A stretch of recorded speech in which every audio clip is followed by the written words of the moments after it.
जोई जोई प्यारो करे सोई मोहे भावे।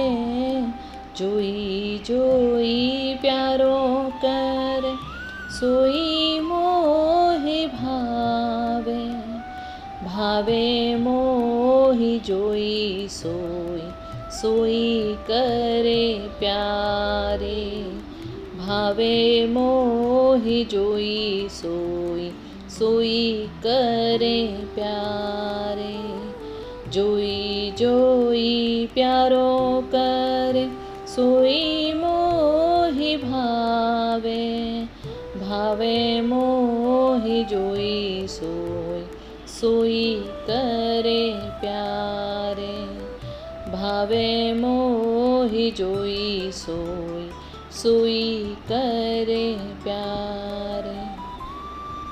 मोको तो भवती ठोर प्यारे के नैनन में। मोको तो भवती ठोर प्यारे के नैनन में।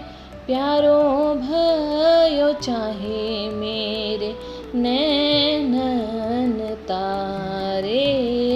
प्यारो भयो चाहे मेरे नैनन के तारे। जोई जोई प्यारो करे सोई मोहि भावे। भावे मोहि जोई सोई सोई करे प्यारे। मेरे तो तन मन प्राण हूँ ते प्रीतम प्रिय। मेरे तो तन मन प्राण हूँ ते प्रीतम प्रिय। अपने को टेक प्राण प्रीतम मोह सुहारे। अपने को टेक प्राण प्रीतम मोह सुहारे। जोई जोई प्यारो करे सोई मोहे भावे। जोई जोई प्यारो करे सोई मोहे भावे। भावे मोहि जोई सोई सोई करे प्यारे। भावे मोहि जोई सोई सोई करे प्यारे। जय श्री हेत हरिवंश हंस हंसिनी सावले गौर। जय श्री हेत हरिवंश हंस हंसिनी सावले गौर। कहो कौन करे जल तरंग निन्यारे। कहो कौन करे जल तरंग निन्यारे। जोई जोई प्यारो करे सोई मोहे भावे। जोई जोई प्यारो करे सोई मोहे भावे। भावे मोहि जोई सोई सोई करे प्यारे। भावे मोहि जोई सोई सोई करे प्यारे। भावे मोहि जोई सोई सोई करे प्यारे। भावे मोहि जोई सोई सोई करे प्यारे। जय श्री राधे। श्री 84 जी प्रथम पद में यहाँ पर हरिवंश महाप्रभु जी हित सजनी स्वरूप में श्री राधा रानी से प्रिया प्रीतम के प्रेम के स्वरूप को जानने की चेष्टा कर रहे हैं। तब श्री जी कहती हैं, सखी जो जो भी श्री श्याम सुंदर करते हैं वो सब मुझे भाता है, मुझे अच्छा लगता है। और श्याम सुंदर भी वही करते हैं जो मुझे अच्छा लगता है।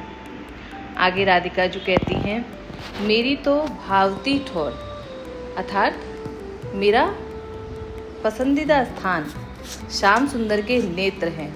मैं सदैव सदैव उनके नैनों में रहना चाहती हूँ और वहीं रहती हूँ। जबकि श्री श्याम सुंदर तो मेरे नैनों के तारे ही हो गए हैं, सदा वो मेरे नैनों में ही विराजमान रहते हैं। मुझे उनके उपरांत उनसे अलग कुछ और दिखता ही नहीं है और कुछ अच्छा लगता ही नहीं है।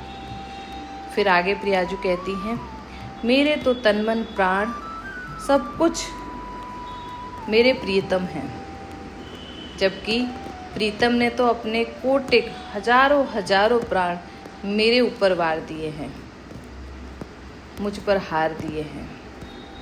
ऐसी अद्भुत सुंदर अलौकिक प्रेम की पराकाष्ठा को सुनकर श्री हित हरिवंश महाप्रभु जी कहते हैं कि मेरे प्यारे हंस हंसनी श्यामा श्याम, सावरे मेरे कृष्ण, गोरी मेरी राधिका, दोनों एक ही तो हैं, जैसे जल और तरंग। जल और तरंग को कोई अलग कर सकता है क्या? क्या जल और तरंग में कोई भेद बता सकता है? उसी प्रकार मेरे श्याम श्यामा एक दूसरे की आत्मा हैं, दोनों एक दूसरे से अभिन्न हैं, अद्वैत हैं। इस पद में महाप्रभु जी की कृपा से हम प्रेम के अलौकिक स्वरूप को जानने के पात्र तो बने, पर क्या हम इस पद के भाव को समझ पाए? इस पद के द्वारा हरिवंश महाप्रभु जी हमें क्या समझाना चाहते हैं, क्या वो हम समझ पाए? इस भाव को हम अपने हृदय में प्रकट कर पाए? इस भाव को हम अपने जीवन में कैसे अनुसरण कर पाएं, या कैसे इसका अनुसरण अपने जीवन में करें?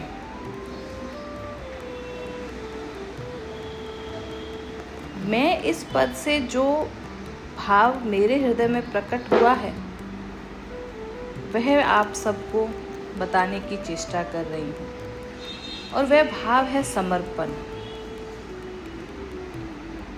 यहाँ श्यामा श्याम के प्रेम को, समर्पण को हम भक्त और भगवान, पति पत्नी, माता पिता और संतान, प्राणी और जीव, एक मित्र का दूसरे मित्र आदि अनेक जितने भी लौकिक संबंध हैं या अलौकिक संबंध हैं, उन सबके प्रति ये भाव, अगर एक भक्त अपना सब कुछ समर्पित करके ठाकुर जी की भक्ति करे तो ठाकुर जी वही करेंगे जो भक्त को पसंद है या जो भक्त के लिए अनुकूल है। पर भक्त को सर्वप्रथम समर्पित होना होगा। सर्वप्रथम हमें ठाकुर जी के चरणों में खुद को समर्पित करना होगा। फिर भक्त को वो सब कुछ अच्छा लगेगा, फिर हमें वो सब कुछ अच्छा लगेगा जो ठाकुर जी कर रहे हैं, और ठाकुर जी भी वही करेंगे जो हमें पसंद है या एक भक्त को पसंद है। आप पहले ठाकुर के नैनों में समा जाओ। आपको चारों ओर, प्रत्येक स्थान, प्रत्येक वस्तु में, प्रत्येक कार्य में श्री जी के दर्शन हो। फिर देखो आपके नेत्रों में युगल स्वरूप निवृत्त निकुंज विलासी श्री राधा वल्लभ लाल सदा सदा के लिए विराजमान रहेंगे। आप अपने तन मन प्राण उन पर न्यौछावर तो करिए। ठाकुर जी तो तैयार बैठे हैं अपने कोटि कोटि प्राण आप पर वारने के लिए। पर पहले हम अपने आप को उनको न्यौछावर तो कर दें। आप एक कदम चलिए तो सही, हमें सिर्फ एक कदम ही चलना है, वो 10 कदम चल के हमें थाम लेंगे। हरिवंश महाप्रभु जी कहते हैं कि भक्त और भगवान अलग नहीं है। जैसे एक झरना, एक नदी समुद्र के किनारे बह रहे हैं, जब तक वो अलग हैं